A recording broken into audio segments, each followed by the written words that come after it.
அன்பான நியோமேக்ஸ் மூத்த குடிமக்கள் மற்றும் இளைய குடிமக்கள், முதலீட்டாளர்கள் நலச்சங்கங்களின் உறுப்பினர்களே மற்றும் நமது ஜேக் கூட்டமைப்பின் அங்கத்தினர்களே, உங்கள் அத்தனை பேருக்கும் சீனியர் சிட்டிசன் சங்கத்தின் தலைவராகிய சுந்தர் தியாகராஜன் மற்றும் செயலாளராகிய ராமகிருஷ்ணன் மற்றும் ஜூனியர் சிட்டிசன் சங்கத்தினுடைய பொருளாளர் அசோக்குமார் ஆகியோரின் கனிவான காலை வணக்கங்கள்.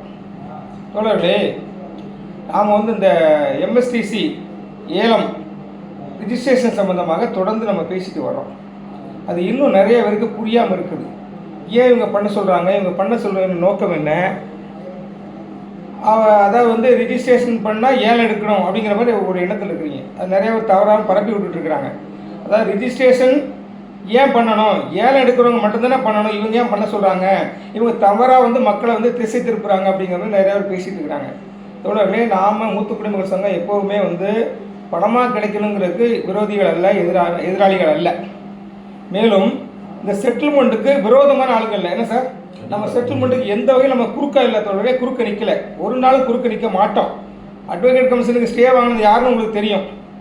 அந்த குழுவில் உள்ள ஒரு சிலர் தான் இப்பொழுது இவர் திசை திருப்பி விடுகிறார் அப்படின்னு ஒரு சிலர் சொல்லிட்டு இருக்காங்க. குறிப்பாக சிவகாசி, கோயில்பட்டி, அருப்புக்கோட்டை, இந்த மாதிரி ஊர்க்காரங்கள்லாம் ஒரு சிலர் இருக்கானுங்க.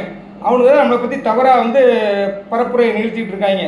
பட் அவங்க அங்கே போடுற அந்த வாட்ஸ்அப்லேயோ அவங்க ஃபேஸ்புக்லேயோ போடுறது யாருமே பார்க்கறதில்ல, ரிவ்யூ பண்ணுறதில்ல. அவங்க நம்பிக்கை இல்லாமல் இருக்காங்க. இருந்தாலும் உங்களுக்குள்ள அந்த சந்தேகம் இருக்கக்கூடாது தான் நாங்கள் தெளிவுபடுத்துறதுக்காக அதை போடுறோம். தொடர்களே, நீதியரசர் தெளிவாக சொல்லியிருக்காரு. என்ன சார், நீதியரசர் என்ன சார் சொல்லியிருக்காரு, நீங்களே சொல்லுங்கள் சார். அதேமாதிரி நீதியரசர் கடந்த வாய்தாவில் அவர் என்ன சொன்னார்னா, எல்லாருமே இதில் இந்த ஏலத்தில் பார்ட்டிசிபேட் பண்ணணும்னு சொல்லியிருக்காரு. பார்ட்டிசிபேட் பண்ணணும்னா ரெஜிஸ்ட்ரேஷன் பண்ணி ஆகணும். இதானே உண்மை? மறைமுகமாக சொல்கிறாரு. மறைமுகமாக ஏலத்தில் கலந்துக்கங்க அப்படின்னா ரெஜிஸ்ட்ரேஷன் பண்ணால் தான் ஏலத்தில் கலந்துக்க முடியும். அப்போ ரெஜிஸ்ட்ரேஷன் பண்ணுங்கன்ட்டு நாங்கள் சொல்கிறோம். இது அவர் சொல்கிறதுக்கும் நாங்கள் சொல்கிறதுக்கும் ஒன்றும் வித்தியாசம் கிடையாது. இதை தவறாக புரிஞ்சுக்கிட்டு நீதியரசர் ரெஜிஸ்ட்ரேஷன் பண்ண சொல்லலை அப்படின்னு பேசுகிறாங்க. ரெஜிஸ்ட்ரேஷன் பண்ணுறதுங்கிறது ஏலம் எடுக்கிறதுக்கு மஸ்ட்டு தேவை.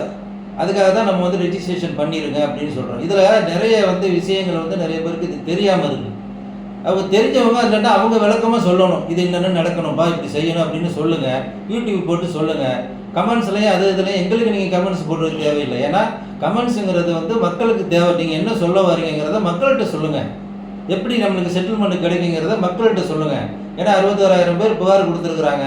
இது ஒரு கொஞ்சம் பேர் நீங்கள் கமெண்ட்ஸ் போட்டால் மட்டும் இது உங்களோட கருத்துன்னு எடுத்துக்க முடியாது. உங்கள் கருத்தை நீங்கள் சொல்லுங்கள். அவனுக்கு கமெண்ட்ஸுக்காக நம்ம இதை பேசல சார். அதாவது இந்த பக்கமாக எழுதுறாங்க ஃபேஸ்புக்கில் சிவகாசிக்காரன், அவனுக்காக நம்ம இந்த பதிவு போடல. மக்கள் இது சில தெளிவு இல்லாமல் ஏன் பண்ணணுங்கிற மாதிரி தெளிவடையணுங்கிறக்காக தான் போடுறான். அந்த அவங்களுக்காக போடல, அவனுங்க புத்தி அப்படிதான். கரெக்ட் தான். ஆனால் இவங்க அதை இந்த மாதிரி பேசுறதுனால மக்கள் சந்தேகப்படுறாங்க, குழப்பமடைறாங்க. அதுக்காக தான் நம்ம சொல்கிறோம். இவர் சொல்கிறதுக்காக நம்ம பதில் கிடையாது. இவர் சொல்கிறதுனால மக்கள் குழப்பம் அடைகிறாங்க. அப்போ இவர் சொல்கிறது நியாயம் தானே, எப்படி எதுக்கு ஏலம் எடுக்க போகிறோம், எதுக்கு ரெஜிஸ்ட்ரேஷன் பண்ணணும் அப்படின்னு. யாருமே ஏலம் எடுக்க போகலைன்னா எப்படிப்பா பணம் கிடைக்கும்? இல்லை, ரிஜிஸ்ட்ரேஷன் எப்படி இடம்போதும் எப்படி தான் கிடைக்க போகுது? ரிஜிஸ்ட்ரேஷன் பண்ணலைன்னா என்ன நடக்கும்? ரெஜிஸ்ட்ரேஷன் பண்ணலைன்னு சொன்னாக்கா நீதியரசர் என்ன செய்வார்? யாருமே ரெஜிஸ்டர் பண்ணலை, யாருமே ஏலம் எடுக்கிறதுக்கு தயாராக இல்லை. இதை நம்ம இதை கவர்மெண்ட்டுக்கிட்டே கொடுத்துட்டு அவங்கள நீங்கள் எப்படியாவது செட்டில்மெண்ட் பண்ணுங்கன்னு சொல்கிறதுக்கான வாய்ப்பு அதிகமாக இருக்குது. அதுக்கு கவர்மெண்ட் ரெடியாக இருக்கிறாங்க. அதுக்கு தான் நீதியரசர் பயப்படுறாரு, தொடர்களே பயப்படுறாரு. அவர் இன்டைரக்டாக சொல்ல, டைரெக்டாக சொல்ல, இன்டைரக்டாக சொல்ல. அவருக்கு எல்லாமே தெரியுதுங்க தொடர்களே, எல்லாமே தெரியுது. ஏமா அட்வொகேட் கமிஷன் போய் ஸ்டே வாங்கினா, ஏமா இப்போ சுப்ரீம் கோர்ட் போகிறதுக்கு துடிச்சிட்டு இருக்கிறான், போயிட்டு ஏமாந்து போய் மூக்கற்பட்டு வந்திருக்கிறான், எல்லாமே அவருக்கு தெரியும். தெரிஞ்சதுனால என்ன சொல்றாரு, டேரண்டவிலாக சொல்லாமல் எல்லாரும் ஏலத்துக்குள்ள கலந்துக்குங்க சொல்றது காரணம் என்னன்னா, ஏலத்துக்கு கலந்துக்கணும் என்ன பண்ணணும், ரெஜிஸ்டர் பண்ணணும். ரெஜிஸ்டர் பண்ணால் தான் ஏலத்துக்கு கலந்துக்க முடியும். அப்போ நம்ம என்ன சொல்கிறோம், ரிஜிஸ்டர் பண்ணுங்க. நம்ம டேரெக்டாக சொல்கிறோம். அவர் நீதியரசர் அவருடைய பொசிஷனுக்கு டேரெக்டாக சொல்ல முடியாது. நம்ம டேரெக்டாக சொல்கிறோம். நம்ம பாதிக்கப்பட்டவர்கள் நம்ம டேரெக்டாக ரெஜிஸ்டர் பண்ணுங்க சொல்கிறோம். ஆனால் அவர் ஏன் இன்டேரக்டாக சொல்கிறாருன்னா, நீங்கள் ரிஜிஸ்டர் ஏலத்துக்குள்ள கலந்துக்கன்னு சொல்லும்போது ரிஜிஸ்டர் பண்ணால் தான் ஏலத்துக்கு கலந்துக்க முடியும். அப்போ ரிஜிஸ்டர் பண்ணிட்டீங்கன்னா அவர் நமக்காக பரிந்துரைத்து பேசுவார். இதை முடிச்சிடணும். நிலமாக கேட்குறாங்க. தோழர்களே தெரிஞ்சுக்க, பைய செட்டில்மெண்ட் என்பது பணம் மாத்திரம் வாங்குறது கிடையாது, நிலமாவும் வாங்கலாம், நிலமாவும் கொடுக்கலாங்கிறதா பைய செட்டில்மெண்ட். நாம பணமாக வாங்குறவங்களுக்கு நம்ம இது வரைக்கும் ஏதாவது குறுக்க நின்றுருக்கோமா? நமக்கும் பணமாக கிடைச்சா நல்லதான். நம்ம இப்போவும் சொல்கிறேன் என்னன்னா, நீங்கள் ரிஜிஸ்டர் பண்ணுங்க. ஏலம் எடுக்கணும் அவசியம் இல்லைன்னு சொல்லிட்டு இருக்கோம். ஏலம் எடுக்கணும் அவசியம் இல்லை சார். ஏலம் எடுக்கணும்னு சொல்லி யாரையும் கட்டாயப்படுத்தலை.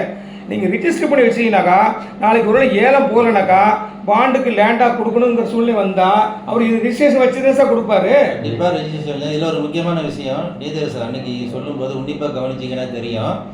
இப்போ இன்னைக்கு வந்து திருநெல்வேலியில் ஒருத்தருக்கு இடம் வேணும்னு நிற்பார். இப்போ வந்து போடி இடத்த தான் இப்போ இடத்துக்கு விடுறாங்க. இந்த 17ஆம் தேதி போடி இடம் விடுறாங்க. அப்போ அவர் என்ன பண்ணுவார், திருநெல்வேலி இடம் வர்ற வரைக்கும் வெயிட் பண்ணிட்டு இருப்பாரு. அப்போ இவர் ரெஜிஸ்ட்ரேஷன் பண்ணி வச்சிருந்தாருன்னா நம்ம என்ன நினைப்போம்னா, நீதியரசர் என்ன நினைக்கிறாருன்னா, அவர் டேம் அவர் இடம் வரும்போது எடுத்துக்குவாரு அப்படின்னு ஒரு நம்பிக்கையில இருப்பார். அப்போ ரெஜிஸ்ட்ரேஷனுங்கிறது வந்து அதை வச்சு தான் இதில் எத்தனை பேர் கலந்துக்க போகிறாங்க அப்படிங்கிறத அவர் வந்து தீர்மானிக்க முடியும். அதனால தான் நம்ம வந்து ரெஜிஸ்ட்ரேஷன் பண்ணுங்கன்னு சொல்கிறோம். ரெஜிஸ்ட்ரேஷனே பண்ணலை, ஒரு கம்மியான பேர் பண்ணியிருந்தாங்க, இதுக்கு வந்து அப்போ இது ஏலத்துக்கு ஒரு வாய்ப்பு இல்லை அப்படிங்கிற மாதிரி போயிடக்கூடாது. ரெஜிஸ்ட்ரேஷன் பண்ணி வச்சுட்டோம்னா இதில் ஒரு கலந்துக்கிறதுக்கு தயாராக இருக்கிறாங்க. அவங்க டைம் வரும்போது அவங்க கண்டிப்பாக இதுக்கு ஏலத்துக்கு போவாங்க அப்படிங்கிற ஒரு நம்பிக்கையோட நீதியரசர் அடுத்த லெவலுக்கு போவார். அதனால தான் ரெஜிஸ்டர் பண்ணுங்கன்னு சொல்கிறோமே தவிர இதில் எங்களுக்கு சுயநலமோ எங்களுக்கு எதுவுமே கிடையாது. செட்டில்மெண்ட் ஆகணும், அதுக்கு நம்ம வந்து என்னது செஞ்சு ஆகணும். அப்படி செய்யக்கூடிய நிலையில் நீங்கள் ஏதாவது இந்த வழியில் போங்க அப்படின்னு சொல்லுங்கன்னா பரவாயில்ல. எதுவுமே செய்யாமல் இருங்க, புகார் கொடுத்துட்டு வீட்டில் இருங்க அப்படின்னா யார் போய் நிலத்தை ஏலம் எடுப்பா, யாருக்கு பணம் கிடைக்கும், அல்லது இடமும் எப்படி கிடைக்கும்? இடம் வந்து அப்படியே இந்த எம்எஸ்டிசியை வச்சு தான் இடம் கொடுத்தாலும் கொடுப்பாரு. அப்போ ரெஜிஸ்ட்ரேஷன் பண்ணி வச்சுட்டோம்னா நமக்கு ஒரு வாய்ப்பாக இருக்கும்னு தான் நம்ம ரெஜிஸ்ட்ரேஷன் பண்ணுங்கன்னு வலியுறுத்தி திருப்பி சொல்லிக்கிட்டு இருக்கோம். நம்ம முதலீட்டாளர்கள் ஸ்ட்ரெயிட்டாகவே பேசிடுவோம் சார். முதலீட்டாளர்களே, சகோதர சகோதரிகளே, நான் ஸ்ட்ரெயிட்டாக ஒரு கேள்வி கேட்குறேன். இப்போ ஏலம் போகலைனாக்கா நம்ம நிலமாக வாங்கிக்கிறதுக்கு தயாராக இருக்கமா இல்லையா? ஒன்று, தயாராக இருக்கிறோம்னா கண்டிப்பாக ரிஜிஸ்ட்ரேஷன் பண்ணி ஆகணும் இல்லையா? இல்லை எனக்கு வேண்டாம் சார், இது 15 வருஷம் 20 வருஷம் ஆனாலும் பரவாயில்ல, நாங்கள் ரிஜிஸ்டர் பண்ண மாட்டோம், 5 வருஷம் ஆனாலும் பரவாயில்லன்னு சொல்லி நாங்கள் 15 வருஷம் கழிச்சு பணமாக வாங்கிக்கிறோம் சொல்லி திரும்ப தயாராக இருக்கிறீங்க. உங்கள் மனசாட்சியை தொட்டு சொல்லுங்கள். ஸ்ட்ரெயிட்டாக 2 கேள்வி தான் கேட்டிருக்கேன். ஒன்று, ரிஜிஸ்ட்ரேஷன் பண்ணணும் இல்லையா? இந்த வழக்கு வந்து 15-20 வருஷம் ஆகும், அது வரைக்கும் நான் வெயிட் பண்ணி இருக்கேன்னு நீங்கள் சொல்கிறீங்களா? நீங்கள் சொல்லுங்கள், நீங்கள் முடிவு விடுங்க. வேறு யார் பேச்சும் கேட்க? யூடியூப்பில் கண்டவன் குழப்பி விடுவான். அவங்களுக்கு அவன் குழப்புக்காக மக்களை குழப்பி விட்டுட்டு இருப்பான். நீங்கள் சும்மா படுத்துருங்க, ரிஜிஸ்ட்ரேஷன்லாம் பண்ண வேண்டாம் அப்படிமா. ஐயா, ரிஜிஸ்ட்ரேஷன் பண்ணுறது ஏலம் எடுக்கிறவன் தான் ரிஜிஸ்ட்ரேஷன் பண்ணுங்கிறது எங்களுக்கு தெரியும். நான் என்ன கூமுட்டீங்களா? ஏலம் எடுக்க யார் ஏலம் எடுக்க விரும்புகிறாங்களோ அவங்க தான் ரிஜிஸ்ட்ரேஷன் பண்ணணும். ஆனால் ஏலத்துக்கு போகாவிட்டால் ரிஜிஸ்ட்ரேஷன் பண்ணி சும்மா உட்காந்துருக்கல, நமக்காக நீதியரசர் பேசுவார். பேசி இதை 10 வருஷம் 5 வருஷம் இழுத்து விடுறதுக்கு நிறைய பேர் காத்துட்டு இருக்காங்க. யாரும் வேலை செய்ய தயாராக இல்லை, தெரிஞ்சுக்கிங்க. அப்படி இருக்க சூழ்நிலை நமக்கு நிச்சயமாக இந்த எம்எஸ்டிசி வழியாக தான் பாண்டுக்கு லேண்டாக கிடைக்கும். நம்ம எதை சூஸ் பண்ண போகிறோங்கிறது உங்கள் கையில் தான் இருக்குது. நாங்கள் உங்களை மிரட்டவோ உங்களை இது பண்ணவோ இல்லை, உங்களை வந்து பிளாக்மெயில் பண்ணலை. நல்லா தெரிஞ்சுக்கிங்க, 2 தான். ஒன்று, ரிஜிஸ்ட்ரேஷன் பண்ணணும் இல்லையா? எனக்கு 15 வருஷம் 20 வருஷம் ஆனாலும் பரவாயில்ல சார், நான் செத்து போனாலும் பரவாயில்ல, என் பேரம்பேத்திக்கு வந்து அதை வந்து பணமாக வந்து வாங்கிட்டு சொன்னீங்கன்னாக்கா, இப்போ நீங்கள் 10 லட்சம் பாண்டு வச்சுருக்கீங்கன்னா உங்கள் பேரம்பேத்தி காலத்தில் அது 8 லட்சமாக 7 லட்சமாக மாறிடும். ஏன்னா ரூபாயோட மதிப்பு குறைஞ்சிரும். நாங்கள் அதான் திருப்பி சொல்லுவோம், நாங்கள் ஞானமாக செயல்பட்டு இருக்கோம். அதை சிலர் தவறாக எங்களை வந்து பொய் பிரச்சாரம் பண்ணி எங்களை வந்து அசிங்கப்படுத்துகிறாங்க. அது எது வேணும்னு நீங்கள் முடிவு பண்ணுங்க, நீங்கள் தான் முடிவு பண்ணணும். கேள்வி 2 இல்லை சார், இனிமேல் ஸ்ட்ரெயிட்டாக இந்த முதலீட்டாளர்களுக்கு புகார் கொடுத்தவங்களுக்கு எல்லாத்துக்குமே ஒரு நல்ல வழியை காட்டுறதுக்கு யாரும் இன்னைக்கு தயாராக இல்லை. நம்ம சங்கம் மட்டும்தான் தொடர்ந்து யூடியூப் போட்டு இதை பண்ணுங்கன்னு சொல்லிக்கிட்டு இருக்கிறோம், கரெக்டாக பண்ணிக்கிட்டு இருக்கோம். எந்த வழிகாட்டுதலையும் எந்த சங்கமும் சொல்ல மாட்டேங்கிறாங்க. அப்போ சொன்னால் தானே அந்த மக்களுக்கு தெரியும் இந்த வழியில் போகலாம். அப்போ சங்கங்கள் வந்து இந்த முதலீட்டாளர்களுக்கு நன்மை செய்யதானே தவிர தீமை செய்கிறதுக்கு இல்லை. ஏதோ கமெண்ட் கொடுத்துக்கிட்டு செய்கிறவங்களையும் செய்ய விடாமல் கமெண்ட் பண்ணிக்கிட்டு தப்பாக செய்கிறாங்க அப்படின்னு சொல்லிக்கிட்டு இருக்கிறாங்க. அப்போ தப்பாக செய்யலைன்னா நீங்கள் சரியாக செய்கிறத நீங்கள் மக்களுக்கு தெரிவிங்க. எந்த சங்கம் சொல்லியிருக்கிறாங்க இன்னைக்கு இப்படி இந்த லெவலில் போங்க, இன்னைக்கு 7 லெவலுக்கு வந்துருச்சு, இல்லை ரெஜிஸ்டர் பண்ணுங்க அல்லது ஏலம் எடுக்க போகாதீங்கன்னு எந்த சங்கமாவது சொல்கிறாங்களா? இல்லை, சங்கம்ல இல்லை, இது குறிப்பிட்ட ஒரு 4-5 பேர் இருக்கான். சில சீனாத்தானாக்களும், சில சிவகாசிக்காரனும், இல்லை சிலர் இந்த யூடியூப் காரணம் இவங்க தான் பண்ணுறாங்க, குழப்படி பண்ணிட்டு இருக்காங்க. நான் கேட்குறேன்னா, எங்களுடைய ஹேட்டர்ஸு நாங்கள் யூடியூப் போட்டோன்னா இந்த யூடியூப்பில் அந்த தள்ளுவோம் அந்த நாய் பேர், இந்த தள்ளுன்னு ஒரு நாய், அவெல்லாம் இந்த கால் தூசிக்கு பெற மாட்டான். அவன் என்னை வந்து கெட்ட வார்த்தை பேசுகிறான், எங்கள் அம்மாவை கொச்சப்படுத்தி பேசியிருக்கான். அந்த நாய்க்கெல்லாம் என்ன சொன்னேன்னா, வாங்கப்பா என் வீட்டுக்கு வாங்க, நான் அட்ரஸ் நல்ல நீ சொல்லுவோம், ஏரியாக்கு நான் வர்றேன், உட்காந்து பேசுவோம், எது நல்லது எது கெட்டது நீ பேசு, நான் விவாதிக்க தயார். நான் வந்து சிவகாசிக்காரனை கேட்குறேன், அட்வொகேட் கமிஷன் ஸ்டே வாங்கினல நீ, ஏப்பா புண்ணியவான ஸ்டே வாங்கினல நீ, இப்போ நீ சுப்ரீம் கோர்ட்டுக்கு எதுக்கு போயிருக்க? இன்னொரு இதுக்கு கை மாற்றி விடணும், வேற ஆளுக்கு விசாரிக்க சொல்லணும், இதெல்லாம் எதுக்கு தாமதப்படுத்துறதுனே? அப்போ நீ நிர்வாகத்தின் கைக்குள்ளேயே நாங்கள் கைக்குள்ளியா? உனக்கு நாங்களே இடத்தை வாங்கணுங்கிற வெறியில் நீ வெறி பிடிச்சி திரியிற, வெறி நாய் மாதிரி திரிஞ்சிட்டு இருக்க. இந்த வெறி நாய் மாதிரி திரிகிறதுனால நல்லவர்களெல்லாம் கடிக்கணும்னு நினைக்கிறேன், எங்களை மாதிரி நல்லவர்களாம் கடிக்கணும்னு நினைக்கிறேன். நாங்கள் 10-15 வருஷம் அந்த கேஸு இப்போ இழுத்துட்டு போயிடக்கூடாது, மக்களுக்கு முடிவு வரணும், ஏதோ ஒன்று நிலமோ பணமோ வாங்கி கொடுத்துருங்கிற நாங்கள் ஓடிட்டு அலைகிறோம். ஆனால் நீ எங்களை தொடர்ந்து வெறி நாய் மாதிரி கடிச்சிட்டு இருக்கிற. நான் என்ன சொல்ல, ஹேட்டர்ஸுக்கு சொல்கிறேன், நீ எனக்கு கெட்டவா சொல்லி எதெல்லாம் சொல்லிட்டு பண்ணி நீ யாரையும் தெரியாது, எவனோ விருந்தாளி பிறந்த பேசிட்டு போகிறான்னா விட்டுருவேன் நான். ஆனால் உனக்கு உண்மையிலே தெளிவு வேணும்னாக்கா என்கிட்ட நேரில் வா, இல்லை நீ எங்கே இருக்கன்னு சொல்லி நான் வர்றேன், நேரில் வர்றேன், விவாதிப்போம். நான் என்ன சொல்கிறேன்னா, உனக்கு நீ சொல்கிறல்ல நாங்கள் மக்களை திசை திருப்பன்னு சொல்கிறேன்ல, அறுப்பு கடைக்காரன் ஒருத்தன் கமெண்ட் போடுறான் நாங்கள் ஏமாத்துறோம், இப்போ கட்ட முடியல பேசாமல் இருங்க, நான் உங்களுக்கு வந்து பணமே வாங்காமல் நிலத்தை கொடுக்குறதுக்கு நான் முயற்சி பண்ணிட்டு அவர் சொல்லிட்டு இருக்கிறார். பாண்டுக்கு லேண்டு கொடுக்கும்போது அவர் இருக்கிற அவர் இடையில இருக்கிற, ஆனால் எடுத்தங்க ஒத்துனா அவர் செய்ய முடியாது, அவர் நீதியரசர். அதனால தான் சில சமிக்கையாக சொல்லும்போது நம்ம புரிஞ்சுக்கணும். அதனால் இந்த மாதிரி ஹேட்டர்ஸுக்கு நான் என்ன சொல்கிறேன்னா, ஐயா நீங்கள் வழி சொல்லுங்கள் அது மக்களுக்கு, நீ இன்னும் மக்களுக்கு வழி சொல்லு. நீ ஸ்டே வாங்குறதுக்கும் சுப்ரீம் கோர்ட்டுக்கு போகிறதுக்கும் இது இன்னும் இழுக்கிறது தான் பார்க்குறே தவிர சீக்கிரம் மக்களுக்கு பணமாக வாங்கி கொடுக்குறதுக்கு என்ன வழி சொல்லு, நீ முதல்ல வழி சொல்லு. நாங்கள் குறுக்க நிற்கிறோமா? ஏலம் போகக்கூடாது நாங்கள் சொன்னோமா? ஏலம் விடக்கூடாது நாங்கள் சொன்னோமா? ஏலத்துக்கு நல்லது போனால் நல்லதான், நல்ல ஏலத்துக்கு போனால் நமக்கு நல்லதான். தொடர்களே புரிஞ்சுங்க. அப்புறம் எம்எஸ்டிசி விஷயமா சில விஷயங்கள் பேசுவோம் சார். தொடர்கள் நீங்கள் எம்எஸ்டிசியில் வந்து நீங்கள் ரிஜிஸ்டர் பண்ணும்போது ஒரு சிலருக்கு 1180ங்கிறதுக்கு பதிலாக 11,180 வருது. 11,000 ஒரு 1 அதிகமாக சேர்த்து வருது, டிஃபால்ட்டாக அது வர்றது. அப்படி வந்துன்னா நீங்கள் தயவுசெய்து பணத்தை கட்டிடுறாங்க, ஏமாந்துறாங்க, அவங்களாம் திருப்பி வாங்கிட்டு இருக்க முடியாது, நம்ம அது கவர்மெண்ட் திருப்பி வாங்க முடியாது. அது மாதிரி ஒரு சிலருக்கு தவறாக வருதுன்னு கேள்விப்பட்டேன். நீங்கள் எந்த வெப்சைட்டில் போய் எப்படி போனீங்கன்னு தெரியல, அந்த மாதிரி எதனால் அந்த மாதிரி வருது இல்லை, ஒரு சிலருக்கு அந்த மாதிரி வருது. 1180ங்கிற அமௌண்ட் வந்து நம்ம டைப் பண்ண அவசியம் இல்லை, டிஃபால்ட்டாக அதே வரும். ஒரு சிலருக்கு 11,180 வருதுன்னு கேள்விப்பட்டோம், அந்த மாதிரி வர அளவுக்கு பணம் கட்ட வேண்டாம் ஒன்று. அப்புறம் வந்து பேர் மாறி இருக்கு. அதாவது என்ன பண்ணுறாங்க, ஈவோட புகார் கொடுத்த நேமு என்ன நேமோ அந்த ஸ்பெல்லிங்கோட, அப்புறம் வந்து ஆதாரில் என்ன இருக்கோ அது எல்லாம் மேட்ச் பண்ணால் தான் உங்களுக்கு நாங்கள் பணம் கட்டுறதுக்கு அலோவ் பண்ணுவோங்கிற மாதிரி சொல்லிட்டு இருக்காங்க. அதை நாங்கள் வந்து பேசிகிட்டு இருக்கிறோம், அதெல்லாம் அது மாதிரிலாம் கூடாதுன்னு சொல்லிட்டு. ஈவோடபிள்யூல குறிப்பாக ஒரு சின்ன உதாரணம் சொன்னேன், ஸ்ரீனிவாசன் ஒருத்தர் பேர் SRI ஸ்ரீனிவாசன் SRI பலாம் SIR போட்டான், சர்னிவாசன் வருது, சர்னிவாசன் வருது. இதை பணம் கட்டுறதுக்கு எம்எஸ்சிசிக்கான அலோவ் பண்ண மாட்டேங்கிறான் சார். இது ஒரு நேம் மிஸ்மேட்ச்னு வருது. இது பேன் கார்டு போய் உள்ளே போக முடியல. நீங்கள் புகார் கொடுக்காதால இருந்தால் நீங்கள் ஆதார் கார்டு போய் கொடுத்தா போய் ஆதார் கார்டு போகும்போது நேம் மிஸ்மேட்ச் இப்படியே வருது. இந்த மாதிரி குளறுபடி நிறையா இருக்குது. இது இன்னைக்கு பண்ணுறவங்க சனி ஞாயிறு லீவு, எம்எஸ்டிசி லீவு, அதனால் பணம் கட்டுற ஆப்ஷன் உங்களுக்கு பேமெண்ட்டுங்கிறது வராது, ப்ளூ கலரில் வராது, பிளாக் கலரில் ஸ்ட்ரைக் அடிச்சிருக்கோம், பேமெண்ட் போட்டு அடிச்ச மாதிரி தான் வரும்.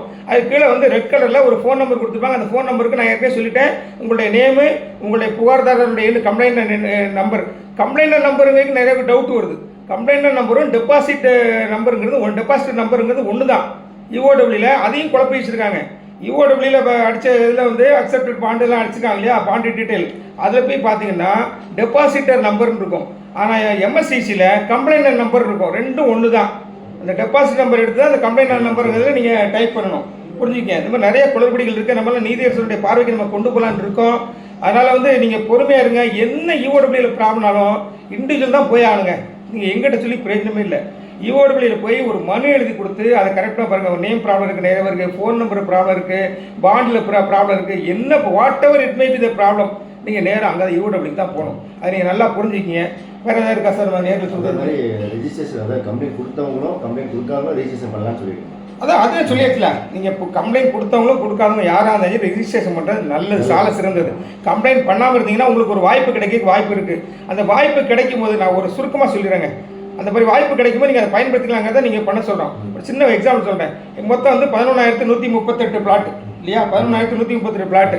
அந்த 13,138 பிளாட்டு ஆளுக்கு ஒரு பிளாட்டு கொடுக்கணும் கூட அந்த 11,138 பேர் ரெஜிஸ்டர் பண்ணியிருக்கணும்ல. ரெஜிஸ்டர் பண்ணால் தான் பாண்டுக்கலாண்டே கிடைக்கும். நீங்கள் பின்னாடி அப்படி தான் வரும் பாருங்கள். நாங்கள் வந்து ஒரு அனுமானத்தில் சொன்னாலும் கரெக்டாக கெஸ் பண்ணி சொல்லுவோம், ஏன்னா எங்களுக்கு அனுபவம் இருக்குது, வயசு இருக்குது, நம்ம சொல்லுவோம். இதை வந்து கிண்டலுக்கு கேள்வி பண்ணிட்டு இருக்காங்க ஒரு சிலர் அரை டிக்கெட்டுங்க, எல்லாம் அரை டிக்கெட்டாக இருக்கான், வயசு தான் தர மண்டையில் மூளையே இல்லை. இது சிந்திக்காமல் நாங்கள் நல்லதுன்னு சொல்கிறோம். ஐயா நாங்கள் வந்து ஏலம் விடக்கூடாதுன்னு சொல்லியிருக்கோமா, ஏலம் விடக்கூடாது, எங்களுக்கு பணமாக தான் வேணும், நாங்கள் இன்னைக்கு நிற்கிறோமா, ரெஜிஸ்ட்ரேஷன் பண்ண வேணாம்னு சொல்கிறோமா. பணம் முதல் ஆப்ஷன் பணம் தான். ஏலம் விட்டு பணமா கிடைச்சா நல்லதானே சார்? முதல் ஆப்ஷன் பணம் தான். பணம் வேணும்னு சொல்றாங்க, இது நியாயம் தான். வழி சொல்லுங்க. இந்த ஏலம் எடுக்கலாம் எப்படி பணம் வரும்? ஏலம் எடுக்கலாம் எப்படி பணம் வரும்? நிறுவனத்துல இருந்து பணம் வாங்க முடியாது, பணமே கிடையாதுங்கிற அவன் நிலம் தான். நிலத்தை வாங்கி ஆகணும். நிலத்தை விற்கிறதுக்குன்னா ஏலம் விட்டா தான் விற்க விற்க முடியும். முடியும். ஏலம் போடலாம். ரெஜிஸ்டர் பண்ணால் தான் ஏலம் விட முடியும். ஏலமே போகலாமா? அவங்க பணம் வாங்கன்னு அவர் சொல்கிறாரு. நாங்கள் சொல்கிறதெல்லாம் ஒரு நாள் உங்களுக்கு உண்மை என்று விளங்க வரும். அப்பொழுது இந்த பயிர்களெல்லாம் நீங்கள் துரத்தி அடிப்பீங்க பாருங்க. ஒரு சிலர் தான் அவங்க சொல்கிறதுல வந்து எந்த விதமான நியாயமும் கிடையாது. அந்த நம்மளோட புகார்தாரர்களுக்கு மக்களுக்கு வந்து தவறான வழியை காட்டிக்கிட்டு இருக்காங்க. இப்போ நம்ம தான் சரியான வழியை காட்டிக்கிட்டு. அப்போ சரியான வழி எதுங்கிறத நீங்கள் புரிஞ்சுக்கிட்டு ரெஜிஸ்டர் பண்ணி வச்சுருங்க. நம்ம பின்னால் அது வந்து நமக்கு யூஸ் ஆகும். இடம் வாங்குறதுக்கும் யூஸ் ஆகும். ஏலம் போனாலும் நமக்கு பணம் கிடைக்கிறதுக்கு யூஸ் ஆகும். கடைசியாக ரிப்பீட்டடாக நான் ஒரே இது சொல்கிறேன். 2 கேள்வி தான். ரிஜிஸ்ட்ரேஷன் பண்ணி நம்ம வந்து ஏலம் எடுக்காமல் பாண்டுக்கு லேண்டாக வாங்குறதுக்கு நம்ம ரிஜிஸ்ட்ரேஷன் பண்ணி வைக்கிறோமா? அப்படி இல்லைனாக்கா, இல்லையா நீ என்னையாதான் சொல்லிட்டு போயா, நாங்கள் ரிஜிஸ்ட்ரேஷன் பண்ண மாட்டோம், 10-15 வருஷம் இழுத்துட்டு போனாலும் சரி, எவன் இழுத்துட்டு போனாலும் சரி, 10-15 வருஷம் கழிச்சினாலும் நான் செத்து போனாலும் என் பேரன் பேத்தி போய் வாங்கிட்டு பரவாயில்லன்னு இருக்க முடிவு பண்ணுறீங்களா? நீங்களே முடிவு பண்ணுங்க. நன்றி தோழர்களே. நன்றி.